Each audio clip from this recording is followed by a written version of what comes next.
अस्सलामुअलैकुम class, this is me Ghulam Nabi, your biology teacher.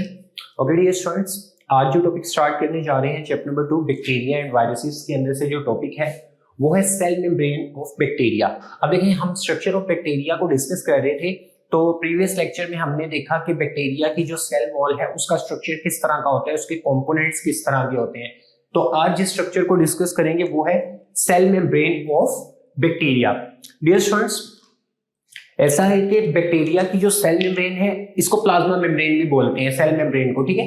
अगर हम इसकी लोकेशन की बात करें तो ये कहां पर प्रेजेंट है? Just beneath the cell wall. Cell wall से बिल्कुल नीचे वाली साइड पे जो मेम्ब्रेन है उसको क्या बोलते हैं? Plasma membrane. Okay dear students, अगर हम लेट्स सपोज ये एक बैक्टीरियल सेल है तो ये जो रेड कलर की आउटर मेम्ब्रेन है इसको बोलते हैं जी ये सेल वॉल है, this is cell wall.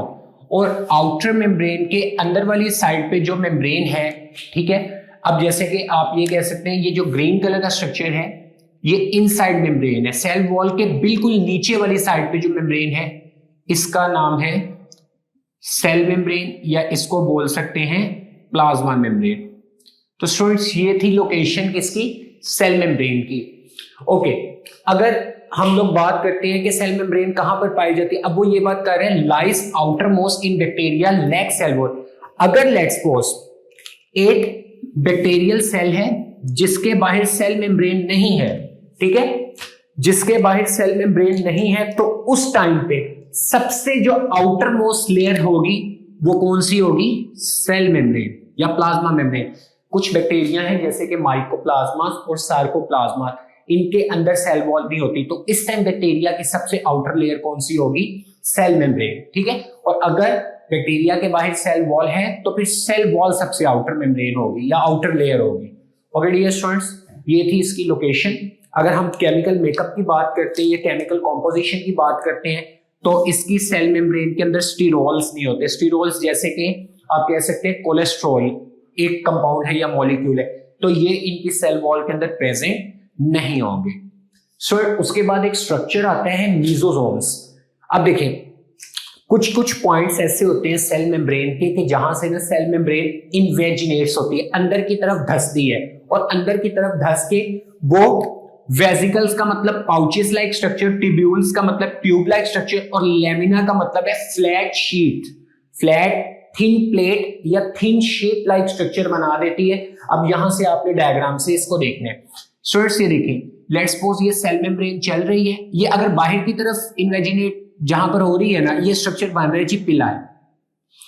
But अगर ये देखें यहां पर ये अंदर की तरफ इन्वेजिनेट हुई है और इसने ट्यूब लाइक स्ट्रक्चर यहां पर सेल मेम्ब्रेन ने बना दिया, तो असल में ये जो स्ट्रक्चर है ये कहलाएगा मीजोसोम।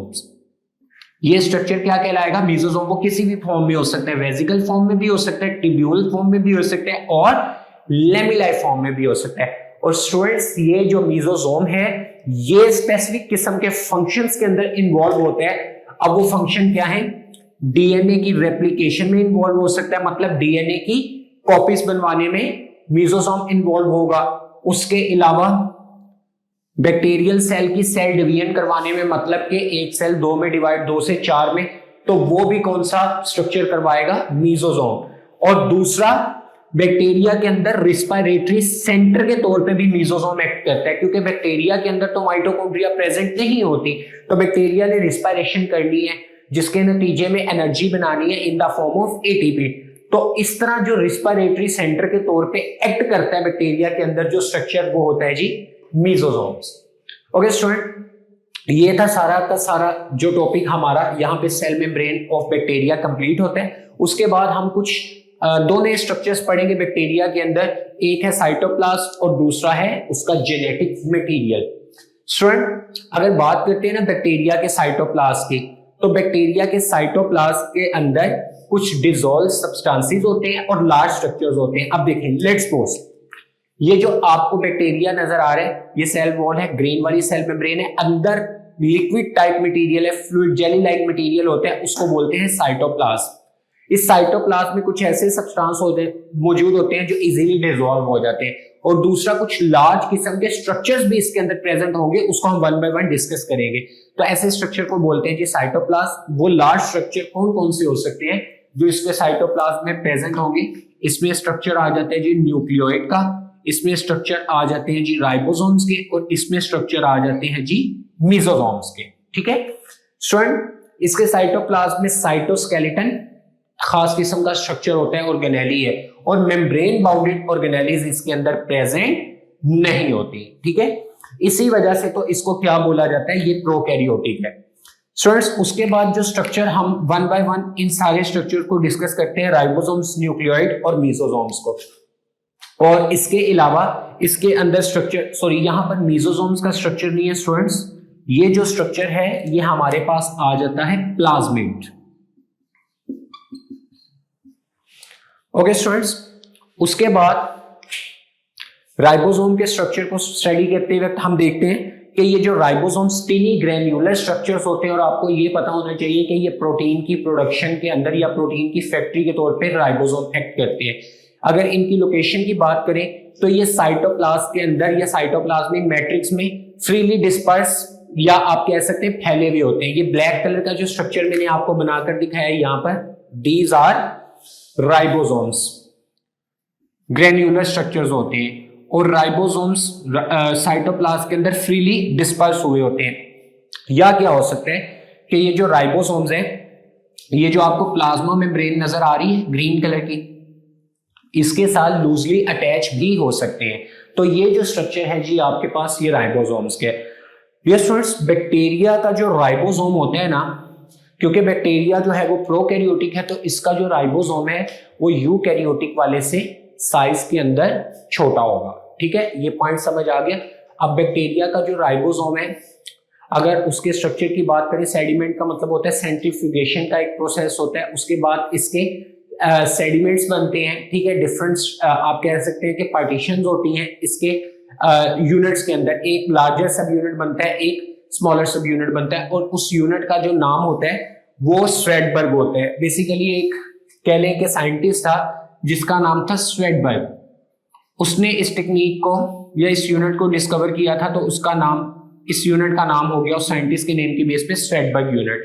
तो बैक्टीरिया के अंदर सेडिमेंट्स की बात करें तो जो बैक्टीरिया का सेडिमेंट है वो 70 स्वेडबर्ग का बनता है। इसमें जो लार्जर सब यूनिट है वो 50 स्वेडबर्ग है, स्मॉलर सब यूनिट 30 स्वेडबर्ग है। बट दोनों की जब फ्यूजन होती है तो वो आपस में एक दूसरे के अंदर इस तरह से इंटीग्रेट कर जाते हैं कि टोटल जो सेडिमेंट बनता है वो कितना बनता है, 70 है। स्टूडेंट, उसके बाद जो स्ट्रक्चर है वो न्यूक्लियोइड का स्ट्रक्चर है। न्यूक्लियोइड बेसिकली क्या चीज है, nucleoid near centre region of cytoplasm. Cytoplasm, ये देखिए ये सारा साइटोप्लाज्म है ना, इसके सेंटर रीजन में ना एक स्ट्रक्चर प्रेजेंट होता है जिसको आप लोग बोलते हैं न्यूक्लियोइड।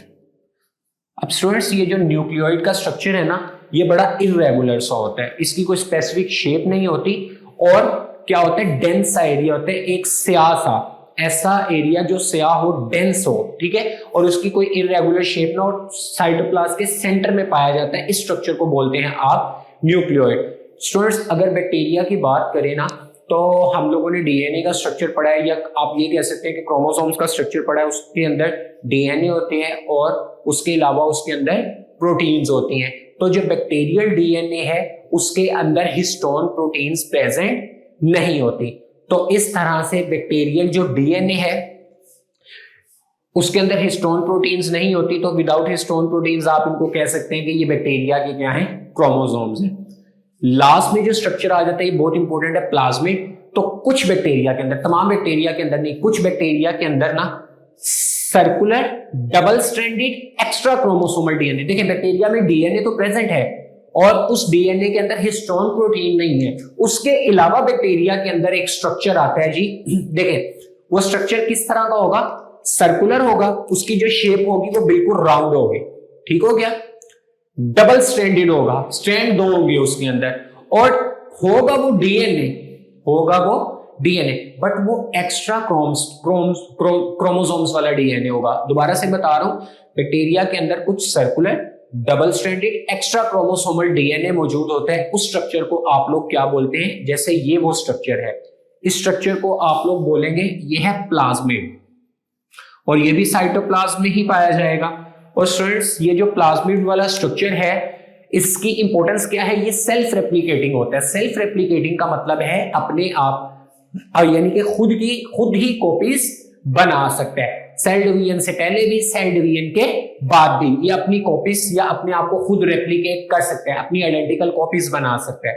डियर स्टूडेंट्स, यही प्लाज्मिड का जो स्ट्रक्चर है, इसके अंदर स्पेसिफिक जीन्स मौजूद होते हैं, और वो जीन्स जो होते हैं वो इस प्लाज्मिड को या इस बैक्टीरिया को इतना इनेबल कर देती है कि वो अनफेवरेबल कंडीशंस के अंदर इजीली सर्वाइव कर सकते हैं। बैक्टीरिया के लिए अनफेवरेबल कंडीशंस यही हैं कि जैसे कुछ एंटीबायोटिक्स आ गई हैं, ठीक है, जैसे किसी को कोई बैक्टीरियल इन्फेक्शन हुआ है, उसने एंटीबायोटिक खा ली, उसने जाकर बैक्टीरिया को किल कर दिया या उसकी ग्रोथ को स्टॉप कर दिया, तो ये क्या करता है? ये उस एंटीबायोटिक को अपने ऊपर असर करने नहीं देता, उसके अगेंस्ट रेजिस्टेंस बना लेते हैं। तो ये आप कह सकते हैं ये एंटीबायोटिक के भी एंटी है, ठीक है, एंटी एंटीबायोटिक है कि किसी भी एंटीबायोटिक मेडिसिन को अपने ऊपर असरअंदाज होने नहीं देगा, उसके अगेंस्ट रेजिस्टेंस डेवलप कर लेगा।